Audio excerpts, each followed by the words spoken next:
نحمده ونصلي ونسلم على رسوله الكريم أما بعد فأعوذ بالله من الشيطان الرجيم بسم الله الرحمن الرحيم قال فمن ربكما يا موسى قال ربنا الذي أعطى كل شيء خلقه ثم هدى قال فما بال القرون الأولى قال علمها عند ربي في كتاب لا يضل ربي ولا ينسى صدق الله مولانا العظيم اللهم صل على سيدنا محمد وعلى آل سيدنا محمد وبارك وسلم۔ سورۃ طٰہٰ کی آیت نمبر 49 تا آیت نمبر 52۔ اس سے قبل درس میں یہ بات گزر چکی ہے کہ حضرت موسیٰ و ہارون علیہ السلام کو اللہ رب العزت نے فرعون کی طرف تبلیغ کے لیے بھیجا۔ حضرت موسیٰ و ہارون علیہ السلام نے فرعون کے پاس پہنچ کر 3 باتیں اس کے سامنے ارشاد فرمائیں۔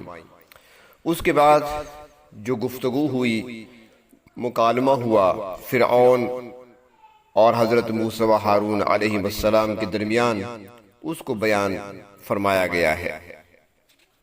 حضرت موسیٰ علیہ السلام نے فرعون سے فرمایا تھا کہ ہم تیرے پاس تیرے پروردگار کی نشانیاں لے کر آئے ہیں، تو اس کے جواب میں فرعون نے کہا قال فمن ربکما یا موسیٰ، اے موسیٰ علیہ السلام بھلا یہ تو بتاؤ کہ تم دونوں کا پروردگار کون ہے، ذرا اس رب کا تعارف تو کراؤ جس نے تمہیں رسول بنا کر بھیجا ہے۔ قرآن کریم میں دوسرے مقام پر یعنی سورۃ شعراء میں یہ بات موجود ہے کہ فرعون خود الوہیت کا دعویٰ کرتا تھا اور لوگوں کو خبردار کرتا تھا لَئِنِ اتَّخَذْتَ إِلَٰهًا غَيْرِي لَأَجْعَلَنَّكَ مِنَ الْمَسْجُونِينَ، اگر تو میرے سوا کسی دوسرے کو معبود بنائے گا تو قید میں ڈال دیا جائے گا۔ اور فرعون اپنے متعلق برملا کہتا تھا، سورۃ نازعات میں ہے، وہ کہتا تھا انا ربکم الاعلی، میں تمہارا سب سے بڑا رب ہوں۔ اور لوگوں سے پوچھتا تھا، سورۃ زخرف میں ہے الیس لی ملک مصر وہذہ الانہار تجری من تحتی، کیا مصر پر میری حکومت نہیں ہے؟ میرے حکم سے ڈیم بنے ہوئے ہیں، نہریں چل رہی ہیں، مجھے ہر سیاہ و سفید پر اختیار حاصل ہے، بھلا میرے سوا رب کون ہو سکتا ہے؟ تو چونکہ فرعون خود ربوبیت کا دعوے دار تھا، اس لیے اس نے حضرت موسیٰ علیہ السلام سے پوچھا کہ تم دونوں بھائیوں کا رب کون ہے؟ تو اس کے جواب میں حضرت موسیٰ علیہ السلام نے نہایت نرمی کے ساتھ بڑی حکیمانہ بات ارشاد فرمایا قال ربنا الذی اعطى كل شيء خلقه، فرمایا کہ ہمارا پروردگار وہ ہے جس نے ہر چیز کو اس کی حیثیت کے مطابق شکل و صورت بخشی ہے۔ یعنی اللہ رب العزت نے سب سے پہلے ہر چیز کو وجود بخشا اور اس کے بعد اس کو مناسب حال شکل و صورت عطا فرمائی، جبکہ سب سے اعلیٰ صورت انسان کی ہے۔ سورۃ 3 میں فرمایا لقد خلقنا الانسان فی احسن تقویم، اور اللہ رب العزت نے یہ بھی فرمایا سورۃ آل عمران میں ہے هو الذی یصورکم فی الارحام کیف یشاء، اللہ تعالیٰ کی وہ ذات ہے جو ماں کے رحم میں تمہاری شکل و صورت بناتے ہیں جیسے اللہ کی منشا ہوتی ہے۔ اور پھر ہر چیز کو اس کے حسب حال پیدا کرنے کے بعد ثم ہدا، اس کی رہنمائی بھی فرمائی ہے، ہر مخلوق کو اس کی معیشت کا راستہ بتایا، اس کے نفع نقصان کی بات سمجھائی ہے، اور وہ راستہ بھی واضح فرما دیا ہے جس پر چل کر وہ کامیابی کی منزل حاصل کر سکتا ہے۔ پھر گمراہی کا راستہ بھی واضح کر دیا ہے تاکہ اس سے بچ سکے۔ صرف انسان ہی کیا بلکہ چھوٹے سے چھوٹے جاندار سے لے کر بڑی سے بڑی مخلوق تک کی رہنمائی فرمائی ہے۔ اس کا مشاہدہ ہر روز کیا جا سکتا ہے اور کیا جاتا ہے۔ انسان کا بچہ پیدا ہونے کے بعد پستان ڈھونڈتا ہے، چونکہ اللہ رب العزت نے اس کی روزی ماں کے پیٹ میں رکھی ہے۔ پستان منہ میں ڈالے گا، چوسے گا تو اس کو غذا ملے گی۔ تو اب انسان ذرا سوچے کہ پستان کو منہ میں ڈالنا اور چوسنا، یہ سبق اس کو کس نے سکھایا ہے؟ اسے کس نے بتایا کہ تیری خوراک ماں کے پستانوں میں ہے، اس طرح تم چوسو گے تو تمہارے لیے غذا نکلے گی، دودھ نکلے گا؟ کس استاد نے اس کو پڑھایا؟ کس ادارے میں اس نے تعلیم حاصل کی ہے؟ اللہ رب العزت نے یہ فطرتاً اس کو سمجھا دیا ہے۔ آپ نے یہ دیکھا ہوگا، نہیں تو دیکھ لیں کہ چھوٹے بچے جب ان کی آنکھ میں خارش ہوتی ہے تو الٹے ہاتھ سے ملتے ہیں، انگلیوں سے نہیں۔ یہ کس نے سکھایا ہے؟ جانوروں کو دیکھ لیں، سبزہ ہے اور سبزے میں کوئی بھی جانور چر رہا ہے، چاہے وہ بکری ہے، چاہے وہ بھیڑ ہے، چاہے وہ گائے ہے، اور چرنے کے دوران ہی جبکہ سبزہ ہر طرف پھیلا ہوا ہے اور سارے پودے ہی سرسبز نظر آتے ہیں، لیکن بعض پودوں کو وہ جانور کھا لیتا ہے، بعض کو وہ چھوڑ دیتا ہے۔ کس نے بتایا کہ یہ کھانے سے تمہیں نقصان ہو سکتا ہے؟ خطبات حکیم علیہ السلام میں ہے، حضرت قاری محمد طیب صاحب رحمۃ اللہ علیہ ایک واقعہ سناتے ہیں۔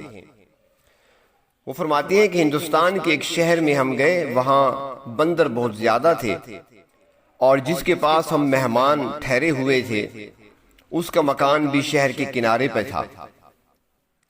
بندر آ جاتے، روشن دانوں سے اندر داخل ہو جاتے، روٹیاں اٹھا کر لے جاتے، روٹی کا کپڑا اٹھا کر لے جاتے، نقصان کیا کرتے تھے۔ کافی تعداد میں تھے بندر وہاں پہ۔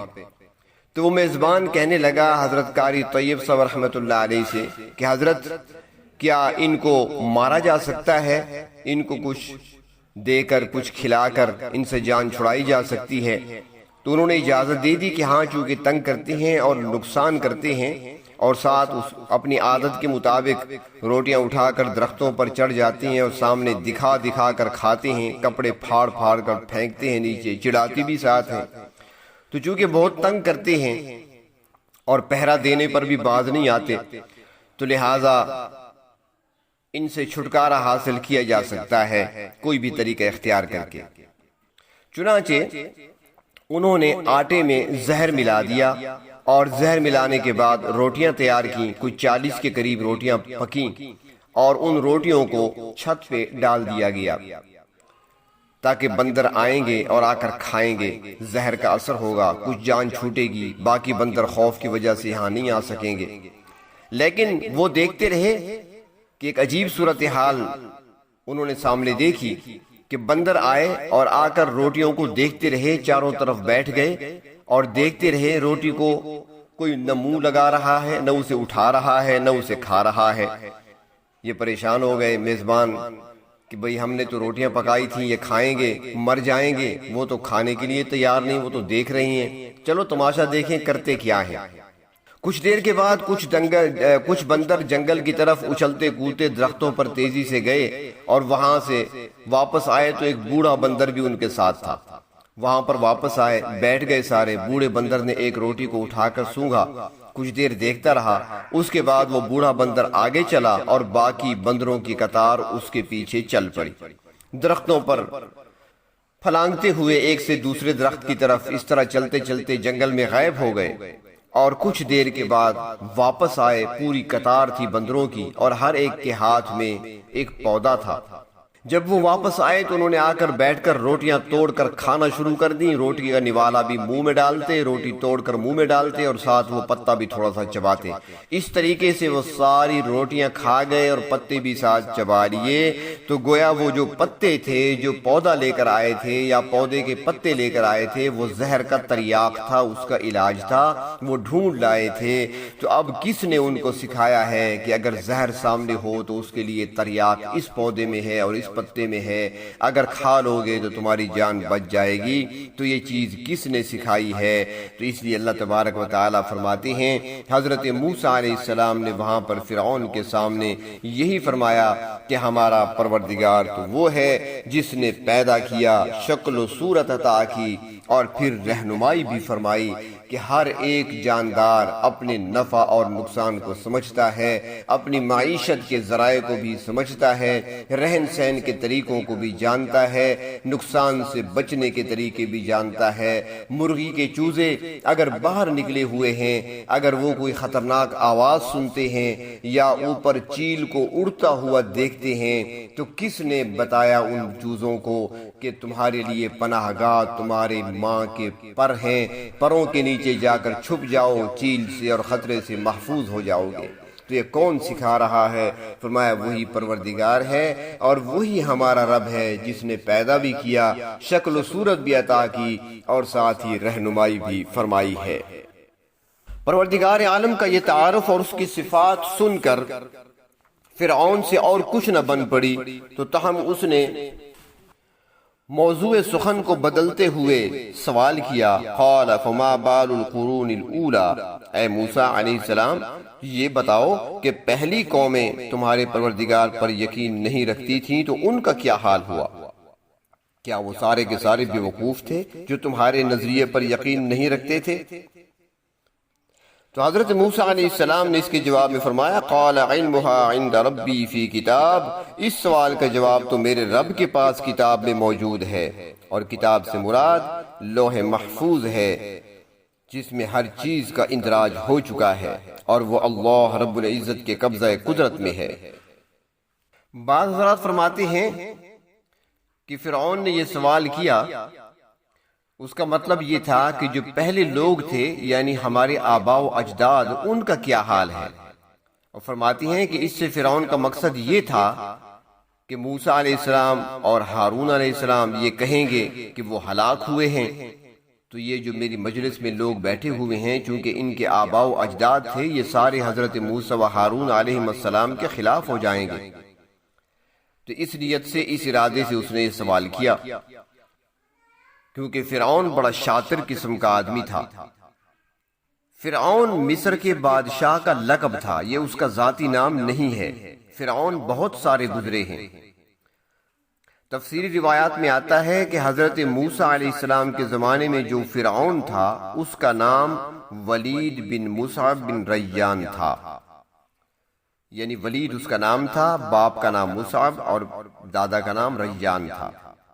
اور حضرت یوسف علیہ السلام کے زمانے میں جو فرعون تھا اس کا نام ریان بن ولید تھا، اور وہ بڑا نیک سیرت آدمی تھا، اور اس کی نیکی کا اندازہ اس بات سے لگایا جا سکتا ہے کہ جب اس نے یعنی ریان بن ولید جو فرعون تھا، اس نے جب حضرت یوسف علیہ السلام کا کلمہ پڑھ لیا تو پھر یوسف علیہ السلام سے کہنے لگا کہ اب یہ نہیں ہو سکتا کہ میں آپ کا کلمہ پڑھ چکا ہوں، آپ پیغمبر ہیں، اللہ کے نبی ہیں، اور میں شاہی کرسی پر بیٹھوں، تخت پر بیٹھوں، لہذا یہ گوارا نہیں ہے۔ اب یہ حکومت اور یہ کرسی، یہ تاج میں آپ کے سپرد کرتا ہوں۔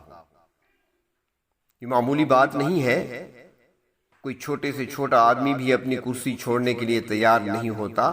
بادشاہی چھوڑنا بڑا مشکل کام ہے اور بڑا دل گردے کا کام ہے۔ تو فرعون یہ بادشاہوں کا لقب تھا جو مصر کے بادشاہ ہوتے تھے، نام ان کے اپنے اپنے۔ تو فرعون نے سوال کیا کہ ہمارے آباء و اجداد جو گزرے ہیں ان کا کیا حال ہے؟ تو حضرت موسیٰ علیہ السلام نے بڑی حکمت سے جواب دیا کہ ان کا علم میرے رب کے پاس ہے، کتاب میں لوح محفوظ میں ہے، لہذا تم اپنی فکر کرو، تمہیں ان کی کیا فکر ہے۔ سابقہ اقوام کے حالات کا علم اللہ کے پاس لوح محفوظ میں درج ہے، اور اس کے بعد موسیٰ علیہ السلام نے فرعون کے سامنے اللہ تعالیٰ کی مزید صفات بیان کی اور فرمایا کہ میرا پروردگار وہ ہے، لا یضل ربی ولا ینسا، نہ تو وہ بہکتا ہے اور نہ بھولتا ہے، یعنی اللہ رب العزت کی ذات منزہ ہے، مبرہ ہے، وہ علیم کل ہے، وہ ہر عیب سے پاک ہیں، اس لیے وہ بھولتے نہیں ہیں۔ وہ اپنی مشیت اور ارادے کے مطابق جس وقت جو کام کرنا پسند کرتے ہیں وہ کر گزرتے ہیں، نہ تو کوئی اس راستے سے کوئی ان کو اللہ رب العزت کو بہکا سکتا ہے، اور نہ ہی اللہ رب العزت پر نسیان کا اثر ہو سکتا ہے۔ اللہ تبارک و تعالیٰ کے تمام امور اللہ کی حکمت کے مطابق ہوتے رہتے ہیں۔ مخلوق میں چاہے کوئی کتنے بڑے درجے کا ہو، بھول جاتا ہے۔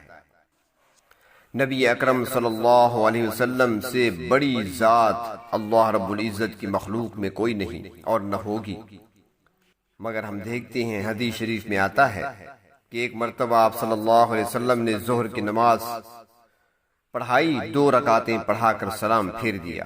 اس نماز میں حضرت ابو بکر صدیق، حضرت عمر فاروق رضی اللہ تعالی عنہما بھی موجود تھے۔ مگر ادب کی وجہ سے وہ کچھ پوچھ نہ سکے۔ ایک صحابی ہیں جن کی کنیت ذوالیدین ہے، انہوں نے حضور اکرم صلی اللہ علیہ وسلم کی خدمت میں عرض کر دیا، اقصرت الصلاۃ ام انت نسیت؟ یا رسول اللہ صلی اللہ علیہ وسلم، کیا نماز مختصر ہو گئی ہے، 4 کی بجائے 2 رکعتیں کر دی گئی ہیں، یا آپ بھول گئے ہیں؟ آپ نے فرمایا، نہ تو نماز کم ہوئی ہے اور نہ ہی میں بھولا ہوں۔ وہ کہنے لگے، حضرت نماز پوری نہیں ہوئی۔ تو حضور اکرم صلی اللہ علیہ وسلم نے جو باقی نمازی تھے، جو حاضرین تھے، ان سے پوچھا، کیا ذوالیدین ٹھیک کہتا ہے؟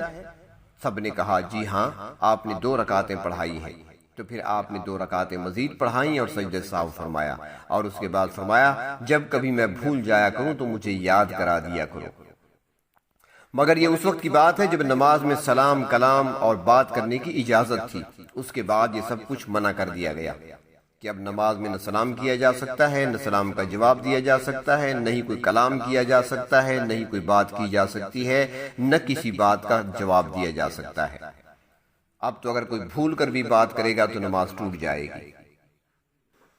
حضرت آدم علیہ السلام کا واقعہ قرآن حکیم میں موجود ہے۔ اللہ تبارک و تعالیٰ نے ان کا واقعہ بیان فرمایا کہ جب وہ ان کو روکا گیا تھا ایک درخت کے قریب جانے سے، اور حضرت آدم و حوا علیہ السلام چلے گئے، درخت کا پھل کھا لیا، جس کے نتیجے میں زمین پر اترنا پڑا تھا۔ تو اس موقع پر کیا یہ ان سے غلطی ہوئی تھی؟ تو اللہ تبارک و تعالی نے سورۃ طٰہٰ میں فرمایا، وَنَسِيَ آدَمُ وَلَمْ نَجِدْ لَهُ عَزْمًا، اور بھول گئے آدم علیہ السلام اور نہ پائی ہم نے ان کے لیے پختگی۔ یعنی آدم علیہ السلام جو انسانیت کے باپ ہیں، ان سے بھی بھول ہو گئی تھی۔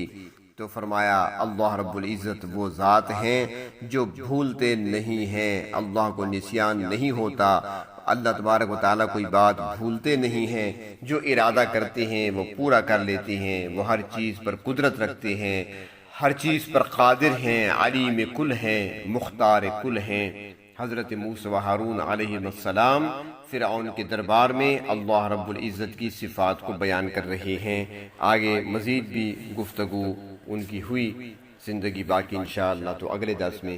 وآخر دعوانا ان الحمدللہ رب العالمین۔